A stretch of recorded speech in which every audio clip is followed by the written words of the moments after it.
मैं सिर्फ आज 10 पॉइंट बताना चाहता हूं जो आम आदमी पार्टी और केजरीवाल जी ने कहे थे और उसका यथार्थ क्या है। उन्होंने कहा था कि जो लटकते हुए तार हैं, अनसेफ इलेक्ट्रिक वायर्स, उनसे वो मुक्त कर देंगे। आज ये सवाल इसलिए है कि 10 साल उनको सरकार में हो गए, उससे पहले भी 2013 में भी उनकी सरकार रही थी। तो 10 साल से अधिक रहने के बाद दिल्ली में लटकते हुए बिजली के तारों की स्थिति यह है कि 26 वर्ष का एक नवयुवक 23 जुलाई 2024 को उन लटकते हुए बिजली के तारों की भेंट चढ़ गया।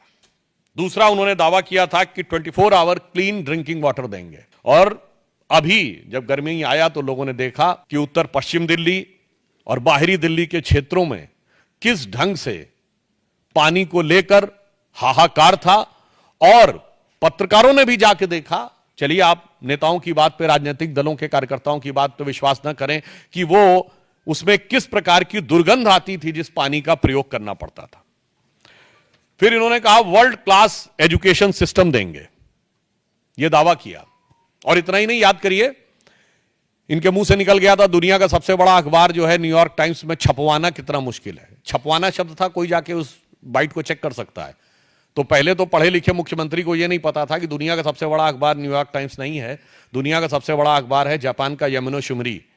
और अमेरिका का भी सबसे बड़ा न्यूयॉर्क टाइम्स नहीं है, अमेरिका का सबसे बड़ा है यूएसए टुडे। खैर, इस अत्यधिक पढ़े लिखे मुख्यमंत्री को ने कहा छपवाना कितना मुश्किल है। और हकीकत क्या थी कि high court has reprimanded that the flawed education system, और इसमें कई चीजों को लेकर कोर्ट ने अप्रसन्नता जाहिर की।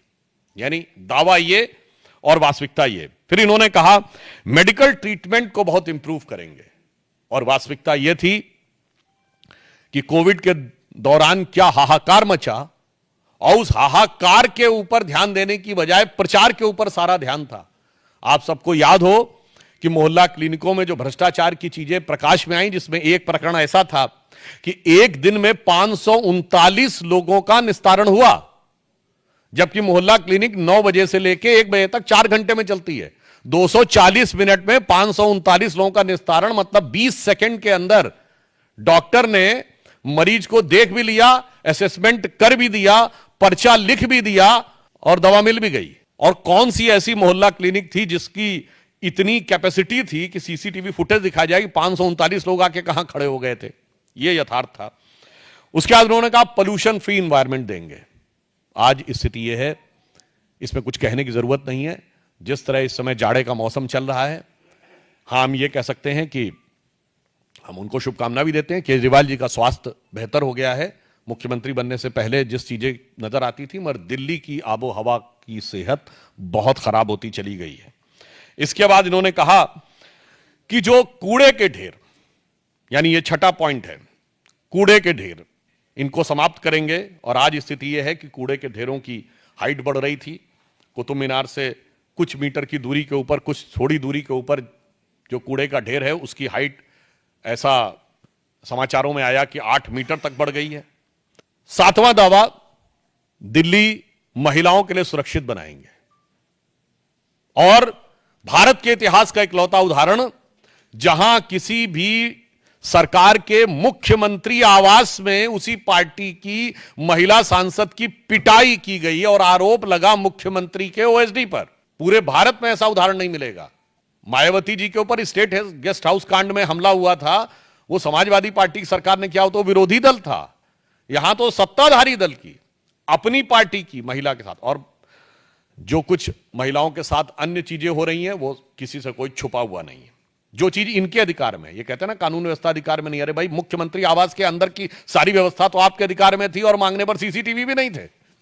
अब आप देखिए, अगला इनका था कि कच्ची कॉलोनीज जो हैं उनको बेसिक इम्यूनिटी, जो मूलभूत सुविधाएं हैं, उनसे युक्त कर देंगे। संगम विहार में जिस प्रकार की चीजें देखने को मिली, उससे बहुत साफ है कि यह दावा बिल्कुल यथार्थ के धरातल पर चूर चूर होता नजर आ रहा है।